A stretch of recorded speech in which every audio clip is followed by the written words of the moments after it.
Se você ainda não se inscreveu no Senhor Afonso, talvez devesse. O que você vai ouvir a seguir não foi escrito para entretê-lo. Foi reunido, com cuidado, da boca de quem trabalha onde a maioria das pessoas nunca vai entrar. Vigia noturno, segurança de madrugada, gente que troca o sono pelo silêncio e descobre, no meio desse silêncio, que nem tudo que se move tem nome. Antes de continuar, dá o like agora. Não depois, agora. Porque depois... Talvez você não queira mais mexer no celular. E comenta aqui embaixo de onde você está ouvindo isso, que horas são e se tem alguém acordado do seu lado.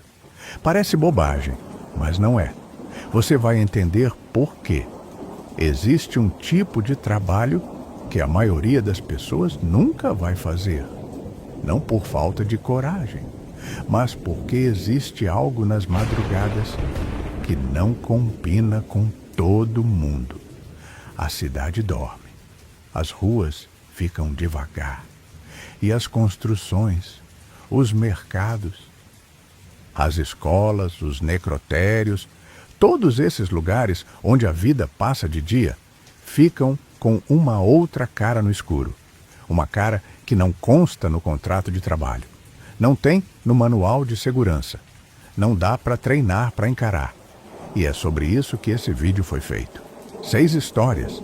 6 pessoas que estavam no lugar errado na hora certa. Ou talvez no lugar certo na hora que ninguém devia estar. Coloca o fone. Apaga a luz. E fica comigo. Você está no interior do Paraná. Numa cidade pequena, daquelas que a maioria dos mapas coloca sem nem tentar explicar. Uma rua principal, uma praça no centro e um hospital que funciona mais por teimosia do que por verba. E nos fundos desse hospital, no corredor mais quieto do prédio, tem um anexo que não aparece nas fotos institucionais. Azulejo branco, cheiro de formol misturado com umidade. 2 câmaras refrigeradas. Uma maca de metal e um rádio velho que só pega AM. É quase meia-noite. O ar do lado de fora está carregado com aquela umidade fria que o interior do Paraná tem no começo do outono. Uma névoa baixa cobre os campos ao redor da cidade. Dentro do anexo, a temperatura é constante, artificial, mantida na força do compressor. E há um técnico de necropsia que faz isso há 7 anos, que começou por necessidade e ficou por costume, que sabe mais do que qualquer pessoa viva, que os mortos assustam menos que os vivos. Ele entrou naquela noite pelas 23 horas. Cumprimentou o segurança da portaria que estava cochilando, pegou o jaleco, tomou o café velho da garrafa térmica. Foi direto para a sala. Estava tudo tranquilo, nenhum corpo esperando, apenas o frio calculado das câmaras, o chiado baixo do rádio e a lâmpada fluorescente que zumbia num tom só ela conhecia. Por volta das 2 da manhã, o interfone tocou. A voz da recepção foi direta. A polícia acabou de chegar com um corpo. Acidente na rodovia. Sem documentos. Ele suspirou, pegou as luvas e foi até a entrada de ambulâncias. 2 policiais militares esperavam. Cumprimentos breves, como é de costume. A maca aberta no centro, o corpo coberto com um lençol hospitalar branco já amarelado nas bordas. Homem, magro, entre 40 e 50 anos. Rosto parcialmente machucado, mas ainda reconhecível. Os policiais disseram que ele foi encontrado caído no acostamento da BR, sem documentos, sem mochila, sem celular, só o corpo, provavelmente atropelado. Ele anotou no caderno de entradas: carimbou a ficha como sem identificação e levou o corpo para a mesa de metal. Foi então que percebeu, mesmo com o rosto machucado, mesmo com a pele já perdendo cor, o homem estava sorrindo. Um sorriso torto, pequeno, discreto, mas absolutamente presente. Aquele tipo de expressão que a morte não costuma deixar. Os músculos do rosto não obedeciam mais a nenhum impulso, mas aquele sorriso estava lá, como se tivesse sido posto de propósito. O técnico sacudiu a cabeça. Já tinha visto expressões estranhas: queda, tiro, faca, afogamento. Já viu músculos que contraem depois da morte de formas que nenhum livro prepara você para encarar. Mas aquele sorriso era diferente, era presente, era mantido, como se alguém do outro lado da vida ainda estivesse prestando atenção. Ele voltou ao trabalho, lavou o rosto do cadáver com cuidado, ajeitou o corpo na mesa, preparou os materiais. Nada seria aberto ainda, e isso era serviço para o legista na manhã seguinte. A ficha estava feita, o corpo acomodado. Ele voltou à mesa, deixou o rádio ligado em volume baixo. Sentou na cadeira encostada na parede e tentou descansar.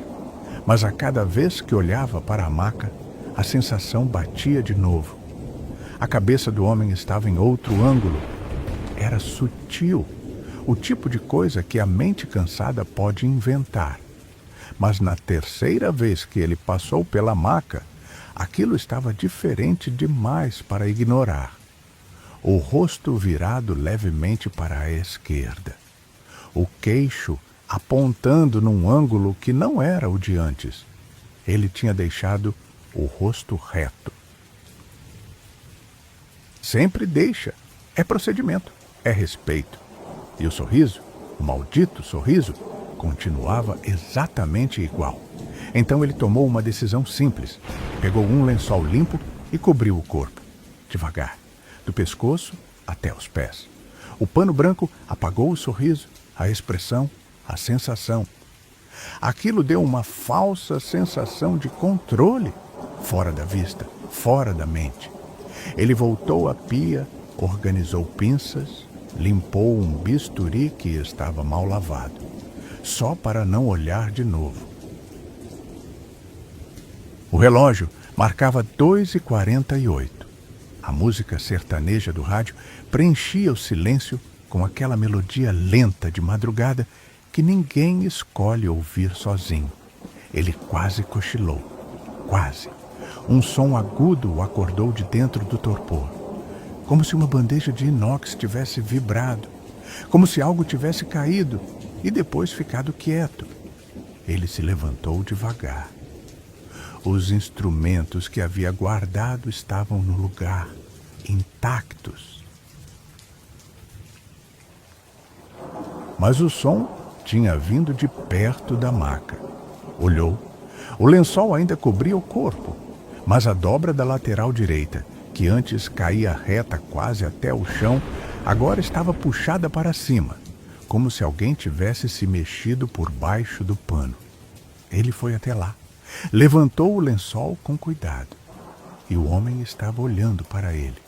O rosto agora alinhado com o corpo do técnico, os olhos semicerrados, o mesmo sorriso torto, como se nunca tivesse se movido.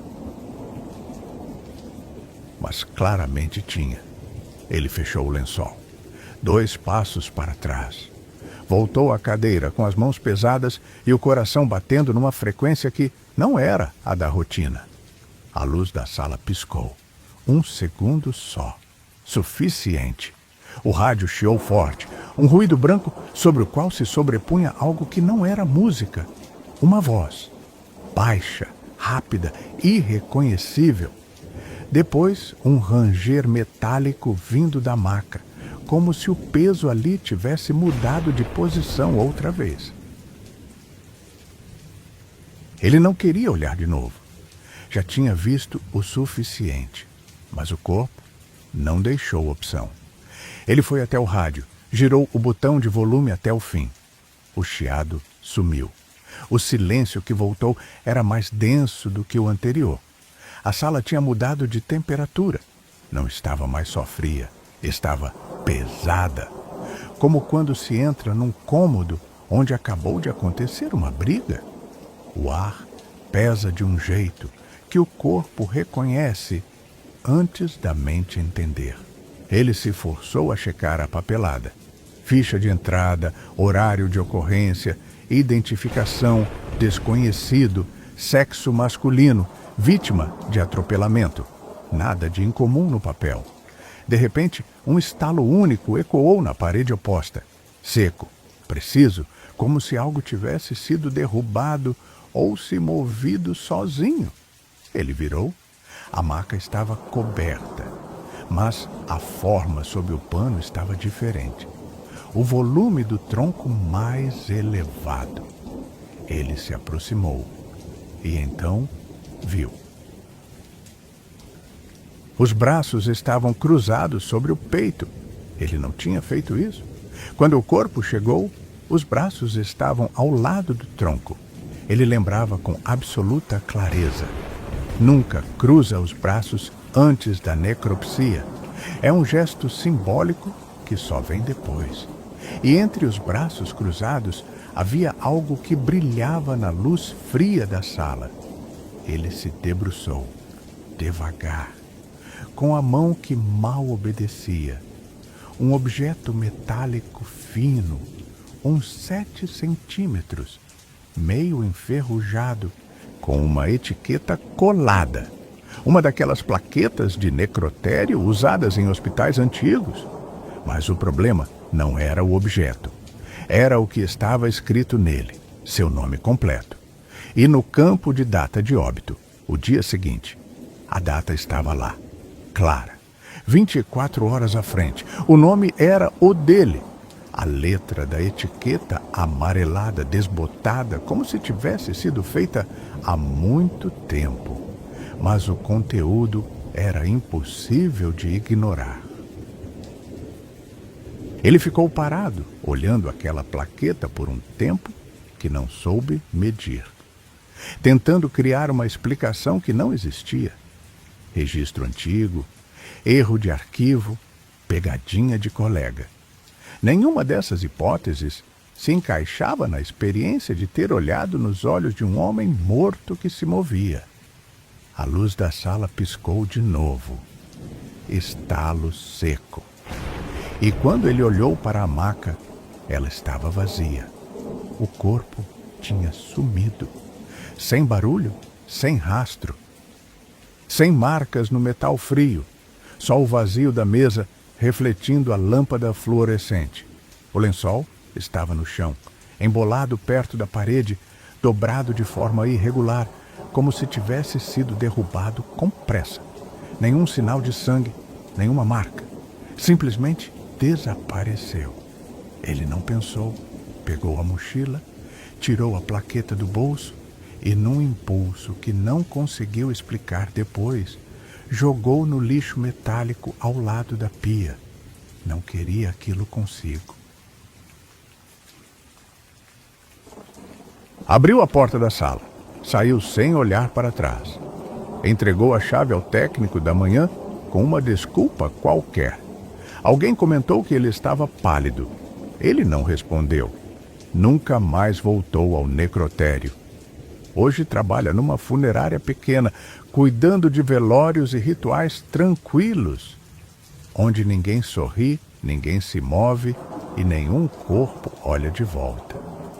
Mas todo dia 18 de março, sem falhar, ele acorda no meio da madrugada.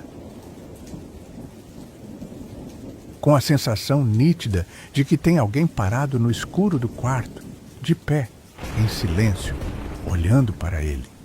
Toda vez que chega março, ele já não dorme direito, porque tem coisas que não acabam quando a gente vai embora.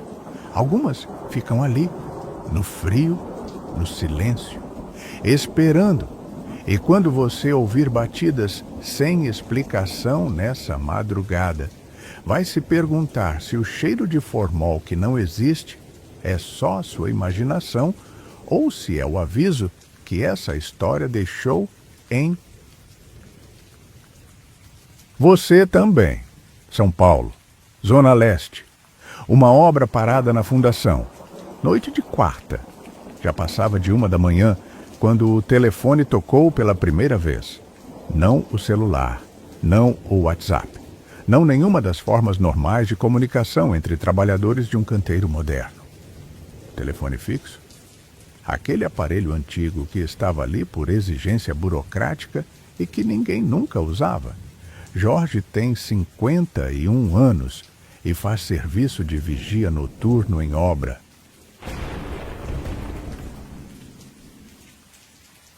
Desde que se entende por gente. Já passou por fábrica, pátio de ônibus, estacionamento, condomínio em reforma. Esse canteiro de fundação começou há 4 meses. Prédio residencial de médio porte. Ainda na fase do buraco, do barro, da estaca, do concreto esperando cura.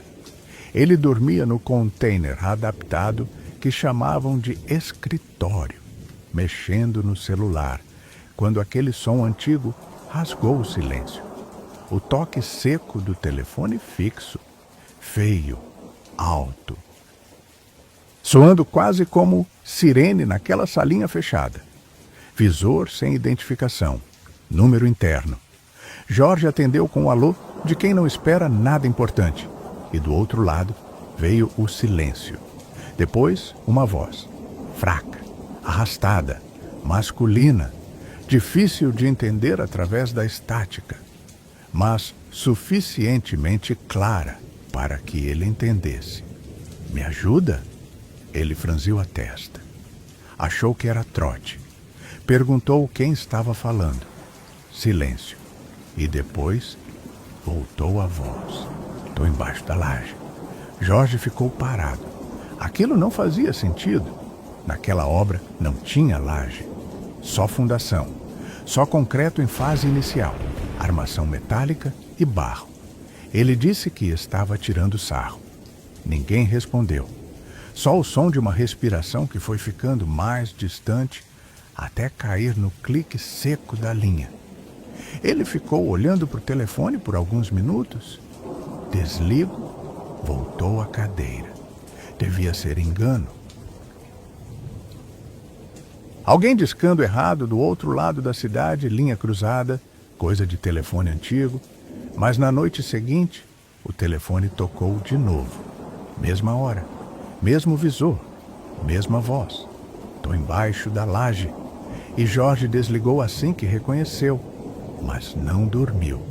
Levantou, foi até a porta do container, abriu no frio da madrugada e olhou para o terreno da obra. A brisa carregava cheiro de terra úmida e concreto fresco. As ferragens enfileiradas na fundação criavam sombras compridas sob o céu sem lua. Nenhuma alma viva ali além dele. Nenhum movimento.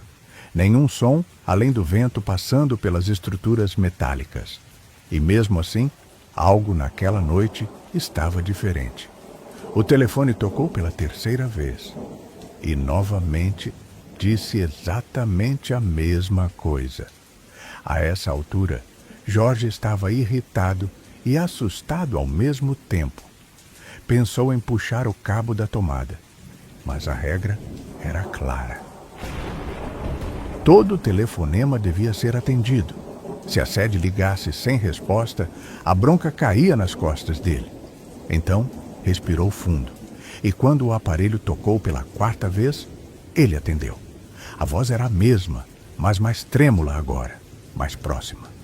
Pela primeira vez, Jorge decidiu perguntar diretamente: "Onde você está?"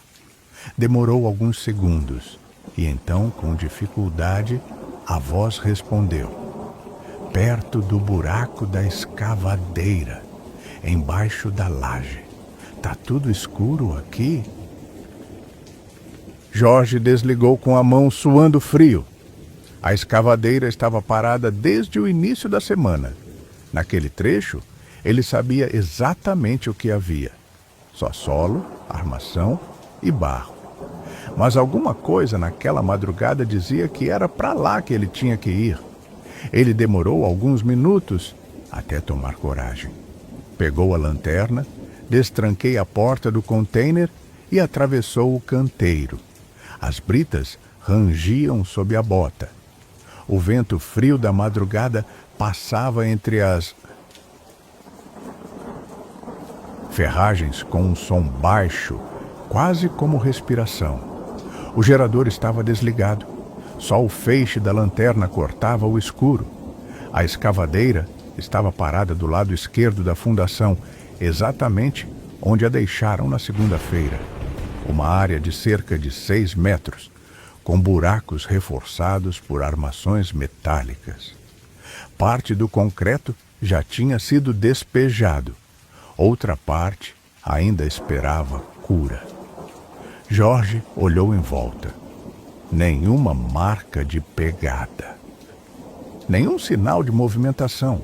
Só terra úmida e vigas cruzando o chão como ossos à mostra. Ele foi até a base da escavadeira. Chequei o vão entre os blocos, as bordas do concreto, o fundo dos buracos abertos. Nada. Bateu com o pé no chão. O solo soou firme, mas alguma coisa naquela hora o deixou arrepiado de um jeito que não foi barulho nem sombra.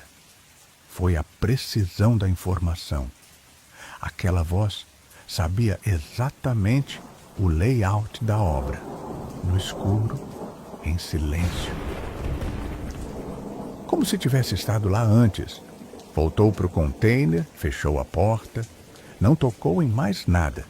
O turno terminou como qualquer outro. Tranquei o canteiro. O sol começava a subir entre os prédios do fundo, iluminando as ferragens com aquela luz rosada de manhã cedo. Cidade voltando ao ritmo. Ônibus, vendedor ambulante, betoneira ligando no canteiro vizinho. Jorge pegou o ônibus, tomou café, foi dormir.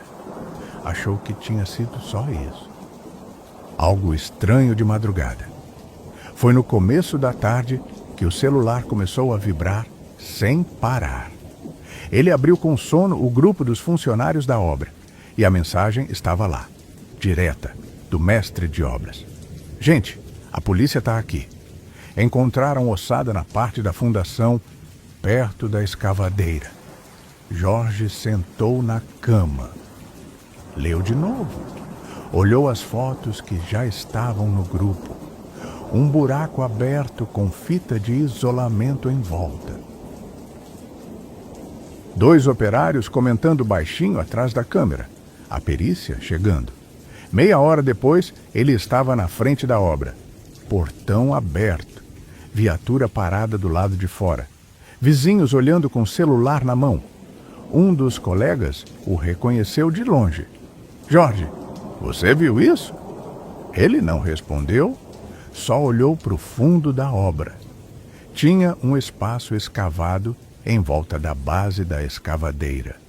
Lona cobrindo parte da terra. Estrutura metálica exposta. Uma marca feita com spray amarelo no chão. Ele não precisou entrar. Já sabia. O ponto onde tinham escavado era o mesmo, exato, que aquela voz tinha descrito nas ligações, perto da base, ao lado do poste de madeira, no trecho onde o solo estava mal firme. Eram exatamente as palavras da 4ª ligação. E agora havia perícia em volta daquele trecho. Havia pessoas anotando. Havia um corpo que já estava lá muito antes de alguém procurar. Engoliu seco. Ficou parado por alguns minutos, observando. Aquela voz pedia ajuda. Não pedia vingança. Não ameaçava. Só pedia para ser achada. E talvez alguém tivesse ouvido, mesmo que fosse um vigia de madrugada num container adaptado, mesmo que tarde demais. Ele não falou nada para a polícia. Não falou para os colegas. A obra ficou lacrada por alguns dias. Disseram depois que o que encontraram era ossada de um pedreiro que tinha sumido meses antes. Sumido sem aviso, como muitos fazem por aqui. O telefone nunca mais tocou fora de hora. Jorge voltou para o turno como se nada tivesse acontecido. Mas toda vez que passa perto da escavadeira, ele olha 2 vezes. Não pelo medo, pelo respeito. Porque alguém ali só queria ser ouvido. E no silêncio da madrugada, quando a obra estava em paz, foi através de um telefone velho e empoeirado que essa pessoa encontrou sua única voz. Você acha que vai dormir depois de ouvir as próximas histórias? Porque o que vem agora aconteceu numa escola. Daquele tipo de escola que parece normal de dia, com criança, professor, merenda, corredor barulhento. Mas que de noite, quando o prédio fecha e o último funcionário vai embora, se transforma em outra coisa. E havia um homem só, responsável por passar a madrugada dentro desse outro lugar. Manaus, Zona Centro-Sul, uma escola estadual. Walter tem 43 anos e guarda esse prédio faz 5 anos. Nunca foi de acreditar em assombração. Noite é só noite. Prédio é só prédio. Já viu rato do tamanho de gato e morcego solto no corredor, mas nada que uma lanterna e uma vassoura não resolvessem. Até naquela semana. A diretora tinha avisado. Marcas de pisada na parte externa do muro dos fundos. Possível tentativa de invasão. Pediu atenção especial para a área desativada. E é nesse ponto que a história muda de frequência. Porque nos fundos da escola, isolado desde um incêndio de alguns anos atrás, existe um bloco que ninguém usa. 3 salas, uma secretaria velha, o antigo laboratório, tudo lacrado, portas trancadas, portão com cadeado, um corredor externo descoberto com as salas enfileiradas, voltadas para um pátio de cimento rachado. Era quase 2:30 da madrugada quando Walter fez mais uma ronda.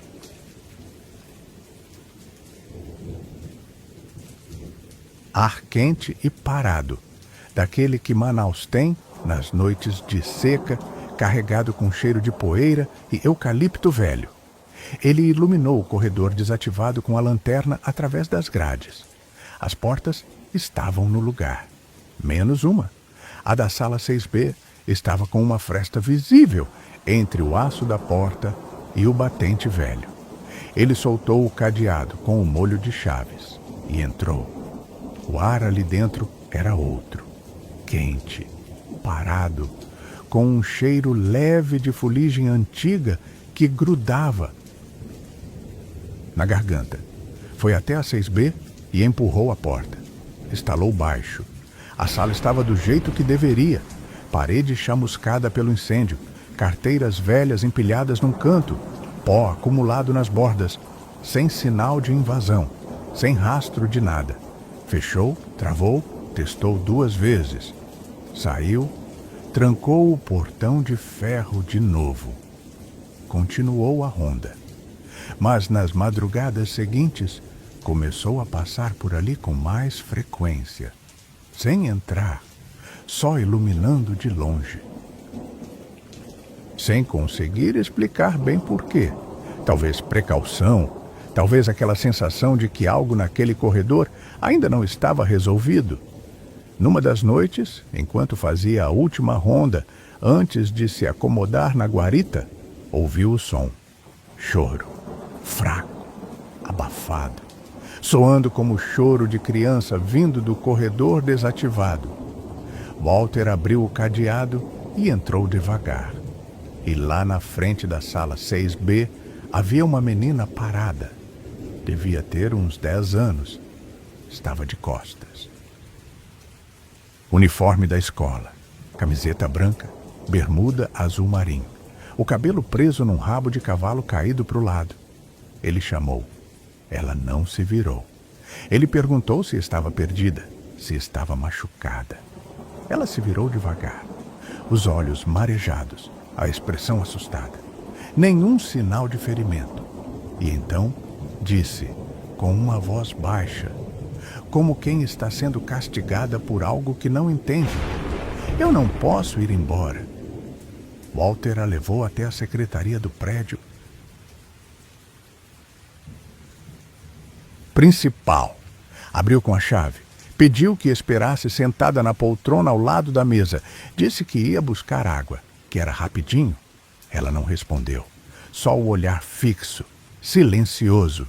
Ele foi até o bebedouro no corredor. Levou menos de 1 minuto. Quando voltou, a poltrona estava vazia. A porta da secretaria ainda aberta. O corredor em silêncio. Ele pegou o telefone e ligou direto para a central da PM. Falou rápido. Uma menina apareceu na escola sozinha e desapareceu. Pediu viatura com urgência. Depois, saiu procurando. Banheiro por banheiro, corredor por corredor, pátio, guarita, área dos fundos. Nada, nem rastro, nem som, nem sinal. A viatura chegou. 2 policiais. Postura firme, tranquila. Walter explicou tudo. A menina no bloco desativado, o uniforme da escola, o que ela disse, o desaparecimento. Um dos policiais perguntou se havia sinal de arrombamento. Nenhum. O portão estava trancado. Só ele tinha as chaves. Tinham entrado porque ele ouviu o choro. Vasculharam tudo junto. Nenhum sinal da menina. Os policiais saíram para fazer ronda no entorno. Walter ficou na entrada, mão no portão, olhando a rua vazia. E então fechou tudo e voltou para dentro. A madrugada seguiu estranha. Aquele tipo de estranheza que não é barulho nem sombra, que é o ar estando fora do eixo. Como se houvesse gente demais para tão pouco barulho. Ele levantou, sentou, andou em círculos, até que ouviu passos lentos, compassados, vindo do fundo do prédio. Pegou a lanterna, foi até o corredor que levava à área interditada. O portão de ferro ainda estava trancado. Apontou a luz entre as grades. E ela estava lá de novo, parada no mesmo lugar, diante da sala 6B, mas agora de frente para ele, o uniforme encardido. Os braços soltos ao lado do corpo, o olhar fixo. Dessa vez, ela não chorava. Você me deixou lá, disse a menina. A voz era baixa, mas seca. Não parecia mais de criança. Walter perguntou o que ela queria. Ela não respondeu de imediato. Só o encarava. E então falou. Ninguém veio. Você não veio. Ele tentou dizer algo, mas ela o cortou. Agora eu não posso sair.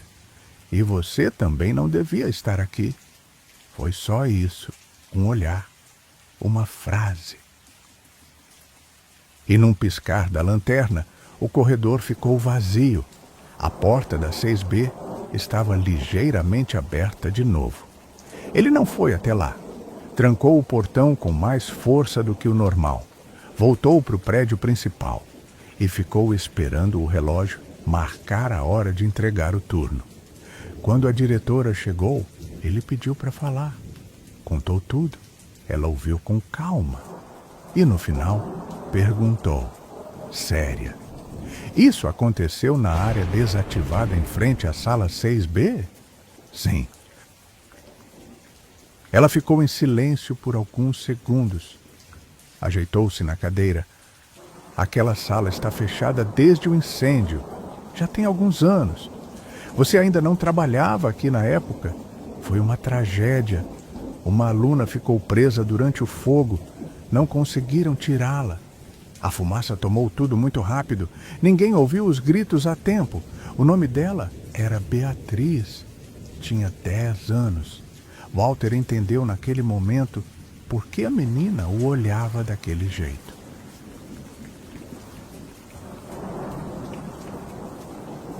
Como se estivesse esperando alguém vir. E ninguém tinha vindo. Ela tinha gritado uma vez, presa dentro da sala 6B, enquanto o fogo consumia tudo, e ninguém ouviu. Agora, ele entendia o que ela disse. Eu não posso ir embora, porque ela ainda estava esperando que alguém ouvisse. E naquela madrugada, finalmente, alguém tinha ido. Curitiba, posto de gasolina numa avenida movimentada que de dia transborda vida e de madrugada vira um lugar de luz. Branca demais e freezer zumbindo. Caio tem 28 anos e trabalha no turno da madrugada numa loja de conveniência há quase 2 anos. Entrou pelo adicional noturno. Ficou porque gosta do silêncio. A madrugada tem um ritmo diferente. O tempo parece andar mais devagar. A cidade dorme e a loja existe num vácuo entre a noite e a manhã. Cheiro de desinfetante misturado com café velho. Zumbido contínuo dos freezers. Na madrugada, o movimento é quase nulo. Entregador atrasado, alguém de plantão, motorista de aplicativo, gente com pressa ou cara de exausto. Ninguém puxa papo. Com o tempo, a rotina o anestesiou. Tudo igual toda noite. Até que começou a aparecer o homem do casaco cinza. Sempre depois das 2:30. Um sujeito magro, uns 50 e poucos anos. Sempre com um casaco cinza escuro. Anda devagar. Olhar fixo. Nunca fala. Entra. Pega uma garrafinha de suco de uva. Deixa uma nota de 5 no balcão e vai embora. Sempre com o mesmo passo, mesmo comportamento. Feriado, chuva, frio, até no dia que o bairro ficou com meia iluminação por queda de energia. Lá estava ele. Caio começou a chamá-lo mentalmente de o relógio humano. Não era medo exatamente. Era mais como se aquele homem não estivesse só comprando algo. Estava cumprindo um ritual. E naquela noite em particular, algo nele estava diferente, mais lento, mais pesado, como se carregasse algo a mais que o casaco cinza. Ele entrou, fez o mesmo percurso, pegou o suco, colocou a nota no balcão. Caio atendeu no automático. Quando a porta se fechou, ficou parado olhando para o espaço por alguns minutos. O silêncio da loja parecia maior do que o normal. O zumbido do freezer mais alto. Como se o lugar tivesse ficado vazio de um jeito estranho, mesmo com ele ali dentro. Ele saiu, cruzou o pátio do posto, o concreto molhado de sereno frio sob os pés, e foi até onde o frentista ficava, encostado no parapeito, perto da mureta. Ei, tu viu um cara agora há pouco? Magro, casaco cinza, saiu da loja uns 5 minutos atrás. O frentista levantou o rosto confuso. Agora não vi ninguém. Só passou um carro abastecendo faz uns 10 minutos e depois mais nada. Nenhum pedestre. Caio voltou para a loja sem comentar mais nada. Entrou devagar. Silêncio total. Só a luz branca no chão e o som distante de um carro passando na avenida. Passou o resto da madrugada com a cabeça funcionando. Não era só o homem. Era o fato de ele ter passado por ali e o frentista não ter visto absolutamente nada. Na noite seguinte, antes mesmo do horário em que o homem costumava aparecer, Caio já estava no computador da loja, no sistema de gravação. Tela pequena, cheia de atalhos lentos. Câmera cobrindo entrada, corredor das geladeiras, balcão e parte do caixa.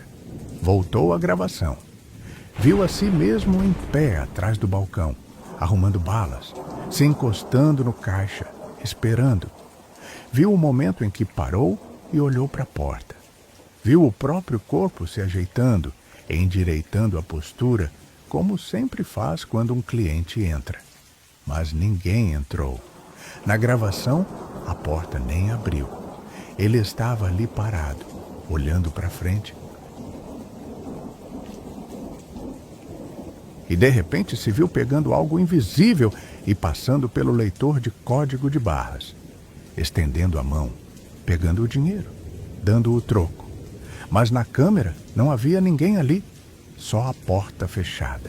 Só ele, sozinho, atendendo o vazio. Ele fechou o vídeo, ficou olhando para a tela. Não era falha, não era defeito técnico. Era como se a câmera tivesse feito exatamente o que o frentista fez. Simplesmente não enxergou aquele homem. Passou o resto daquela madrugada tentando dar nome para o que tinha acabado de testemunhar. Alucinação, bug do sistema. Mas ele lembrava do rosto, da textura áspera da nota velha, do jeito preciso com que o homem colocava a garrafinha no balcão, sempre com aquele cuidado exagerado. Na noite seguinte, lá pela mesma hora de sempre, os passos chegaram. O homem surgiu de novo. Mesmo passo, mesmo suco, mesmo silêncio. Mas dessa vez, Caio não deixou passar. Quando o homem colocou a nota sobre o balcão, ele falou: "Você vem aqui sempre, né? Todo dia, mesmo horário, nunca fala nada." O homem não respondeu de imediato. Só levantou os olhos. Foi a primeira vez que o encarou. O rosto não parecia assustador. Parecia antigo, como se pertencesse a outra época. A luz branca da loja batia direto nos olhos dele e, mesmo assim, eles pareciam mais escuros do que deveriam. Então ele respondeu. A voz saiu baixa, firme, quase como se estivesse repetindo algo ensaiado. Quem toma uva à noite sonha doce. O suco ainda na mão.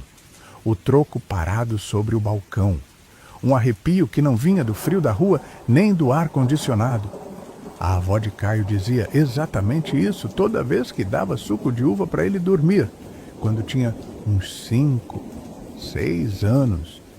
Nunca tinha ouvido ninguém fora de casa repetir aquelas palavras. E a avó tinha morrido fazia mais de 20 anos. O homem pegou o suco, virou de costas, saiu. Caio nem olhou para a câmera. Ficou parado ali com o coração batendo mais do que devia. O homem ainda aparece de vez em quando, nunca fala nada, nunca compra outra coisa. Só o suco, só o olhar, só o silêncio. Caio não sabe quem ele é, mas desde aquela noite nunca mais tomou suco de uva e nunca mais sonha. São Paulo, centro da cidade. Uma escola que funciona num pequeno palácio construído no final do século XIX. Assoalho de madeira, alguns afrescos nas paredes, detalhes que a maioria dos lugares modernos esqueceu como fazer. Um jovem recém-chegado do interior de Minas Gerais, 19 anos, sem experiência de trabalho, conseguiu um emprego de vigia noturno naquele prédio. Sistema de rodízio, uma noite das 18 às 6 da manhã, 2 dias de folga. E do lado dele, sempre, um parceiro, um rapaz baiano chamado Tony. Os dois se tornaram inseparáveis naquelas madrugadas. Tony era o tipo de pessoa que tornava a noite mais leve com histórias e risadas. No começo, os dois ouviam coisas, estalos na madeira, interferência nas imagens das câmeras, às vezes vozes que o pessoal da escola explicava como o som de pessoas passando na rua movimentada lá fora. E os dois aceitavam a explicação, porque faz sentido. Porque é mais fácil aceitar. Mas lá pelo meio do ano, as coisas mudaram. Poucos dias antes das férias de julho, numa madrugada em que o ar carregado do verão paulistano tornava os corredores mais sufocantes do que o habitual, Tony saiu para fazer a ronda. O percurso todo costumava levar de 20 a 30 minutos. Mas mal ele saiu, o vigia ouviu passos no corredor. Pensou que Tony tinha voltado para pegar algo esquecido. A porta ficava sempre fechada e por baixo dela conseguia ver uma sombra parada. Em seguida, ouviu uma respiração funda. Depois, passos indo embora. Abriu a porta e viu uma pessoa dobrando o corredor em direção à escada. Mais alto que Tony, muito mais alto. Foi até a janela e lá embaixo, no jardim, estava Tony andando, o que era impossível. Tinham-se passado poucos segundos.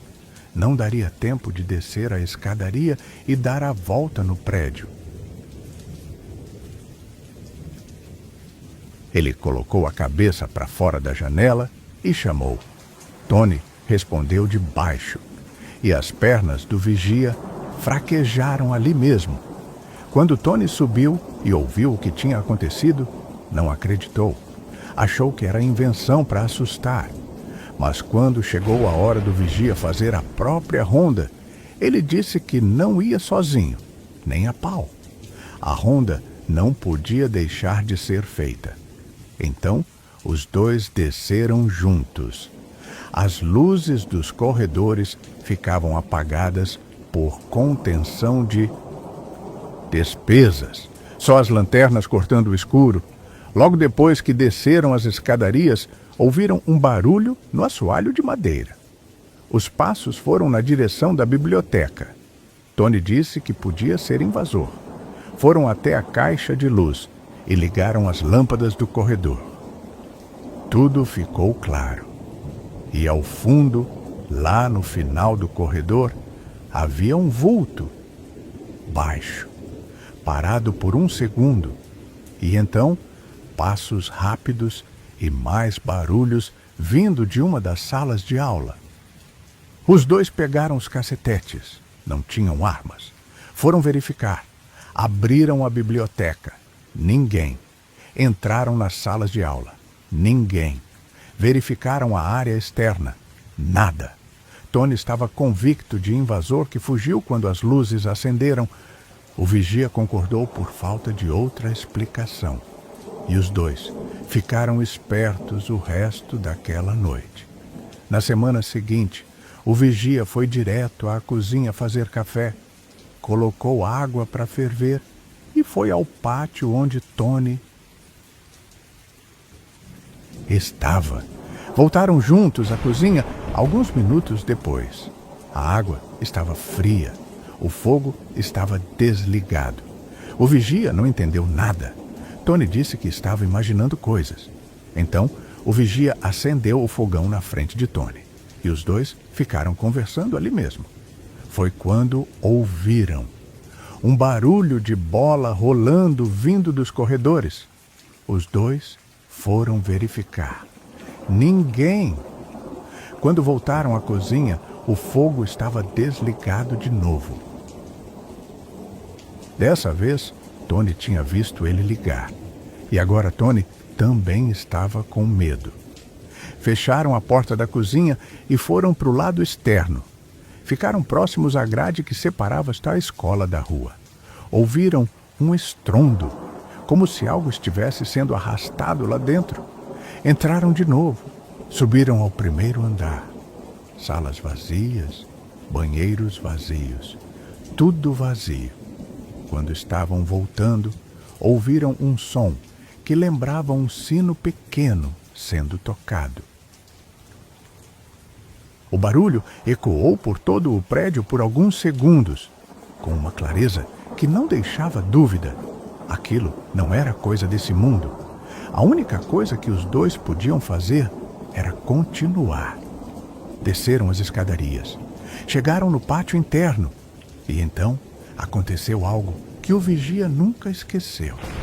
Havia pessoas no pátio, várias delas, andando de um lado para o outro, usando roupas antigas, passando por eles dois sem notar, sem reconhecer.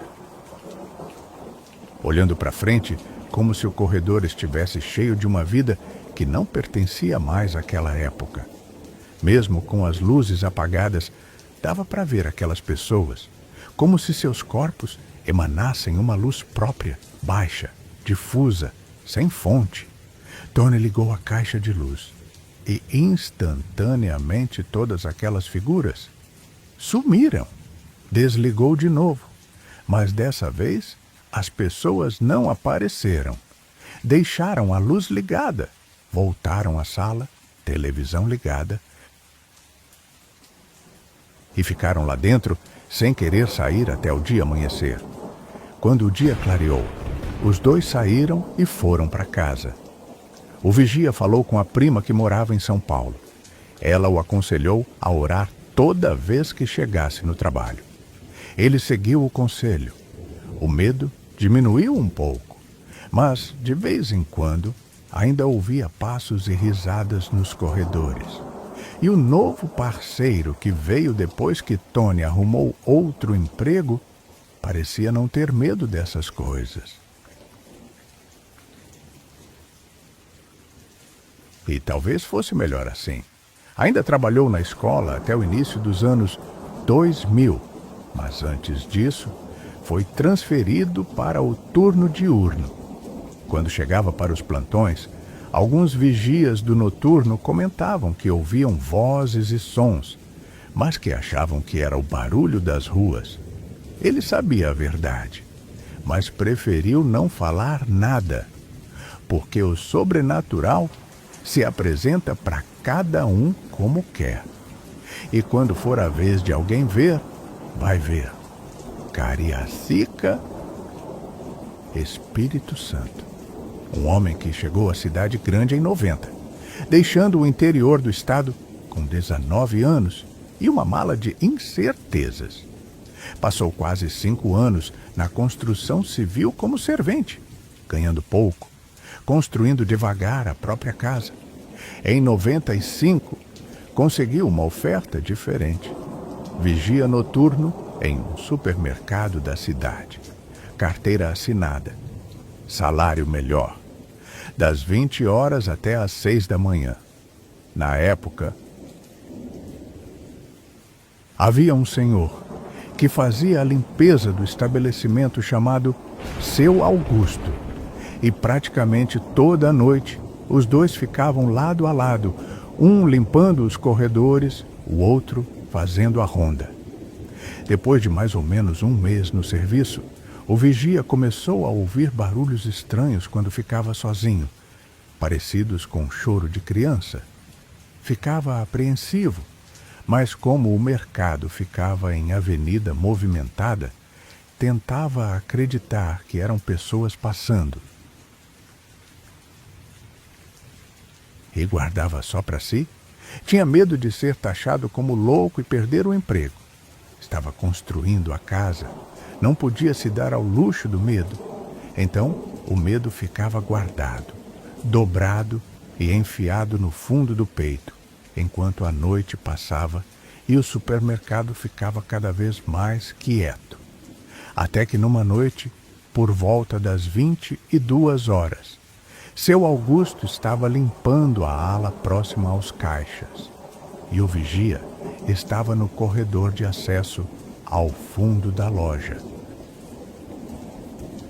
onde ficavam o estoque, o escritório e os vestiários. E então o som veio. Claro, definido, sem possibilidade de confundir com gato ou barulho de rua. Choro de criança pequena, não recém-nascido, um menino maior, vindo de dentro, do corredor que levava ao escritório. Sem dúvida, sem margem de interpretação, e as pernas do vigia tremeram. A boca ficou seca. Ele saiu correndo e foi até seu Augusto. O mais incrível foi que seu Augusto apenas deu uma risada e pediu que se acalmasse. O vigia sentiu que o senhor sabia de alguma coisa e não queria contar. Ele disse que eram os gatos do lado de fora, e de uma maneira tão convincente que qualquer um acreditaria. Continuaram o serviço. Antes da meia-noite, seu Augusto concluiu a limpeza, se despediu e foi para casa a pé, no mesmo bairro. Logo após ele sair, o vigia fez ronda na área externa. Deu a volta pelos fundos. Não havia um único gato. Voltou para dentro. E quando caminhava de volta para a sala onde ficava, ouviu o barulho novamente. Choro de criança. Claro, inconfundível. Ele imaginou que pudesse ser alguma criança que se separou da mãe durante o dia e ficou escondida, que tinha dormido num canto. Foi até o corredor do escritório e, quando chegou, viu o que lhe pareceu uma sombra, do tamanho de uma criança, que em frações de segundo entrou na parede. Ele quase correu. Mas continuou andando, e só então percebeu que no lugar onde a sombra entrou havia alguns quadros pendurados, entre eles uma pintura que retratava uma criança chorando. Aquela imagem o perturbou de um jeito que as palavras não alcançam. Ele recuou do corredor, saiu do prédio e ficou a maior parte da noite no estacionamento, sob a marquise da entrada principal, tentando entender se aquilo era coisa da cabeça ou se uma entidade habitava aquele lugar. Quando foram por volta das 4 da madrugada, voltou à sala de vigilância e tentou ver pelas câmeras.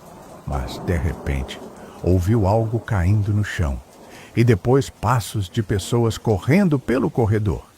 Ficou onde estava até o dia amanhecer. No plantão seguinte, seu Augusto estava esperando o mercado fechar. O vigia aproveitou e conversou com ele. Contou o que tinha visto. Seu Augusto o escutou em silêncio. Depois, disse que ele devia orar e ignorar, que caso contrário não conseguiria mais trabalhar lá nas noites. Não disse mais nada. Fecharam o mercado. Os clientes foram embora, os funcionários também, e seu Augusto começou a limpeza dos corredores. Pouco depois, ouviram os barulhos de choro de novo. Os dois foram até o corredor. E dessa vez, mais claramente do que antes, havia uma entidade em forma de sombra, do tamanho de uma criança. Ela deu um salto e entrou na parede onde estava o quadro. O vigia queria correr, mas seu Augusto o segurou e começou uma oração, numa língua que o vigia não reconheceu. Algo antigo, baixo, firme, repetido, com uma calma que não combinava com o que havia naquele corredor. E aos poucos, o vigia foi se acalmando. Quando a oração terminou, os dois foram até o final do corredor. O vigia passou em frente ao quadro e ouviu o choro, mais leve agora, misturado com soluço. Quando seu Augusto foi para casa, o vigia não teve coragem de entrar no mercado. Ficou do lado de fora, decidido a pedir demissão. Mas pensou na família, pensou na casa que ainda estava sendo construída. E no plantão seguinte, seu Augusto o recebeu com um sorriso e disse que o problema estava resolvido. Chamou-o para o corredor. E quando chegaram lá, o quadro não estava mais na parede. Seu Augusto disse que tinha conversado com o gerente, que resolveu retirar o quadro dali.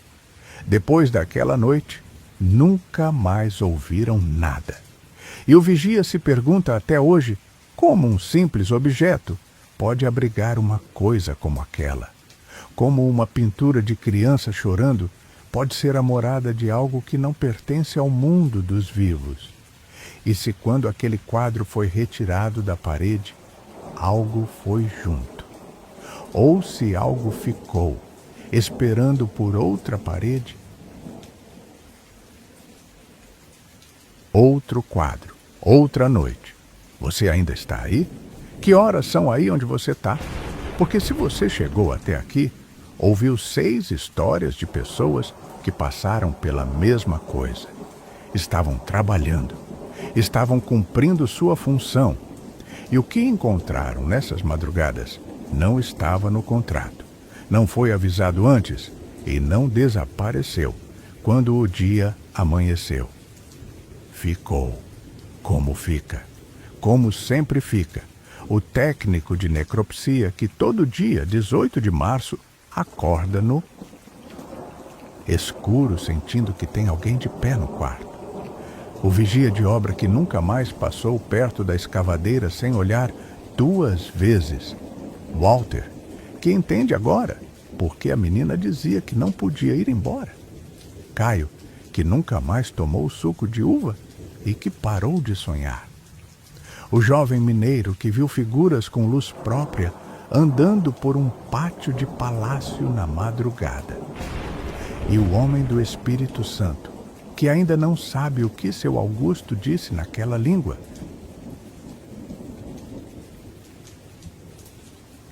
Estranha. 6 pessoas, 6 lugares diferentes do Brasil. E uma coisa em comum: a madrugada. Porque é quando tudo para que certas coisas começam a se mover.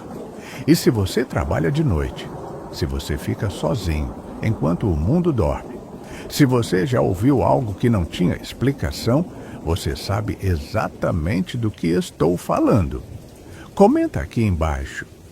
Você já viveu algo que não consegue explicar? Num lugar de trabalho, numa madrugada, num prédio vazio?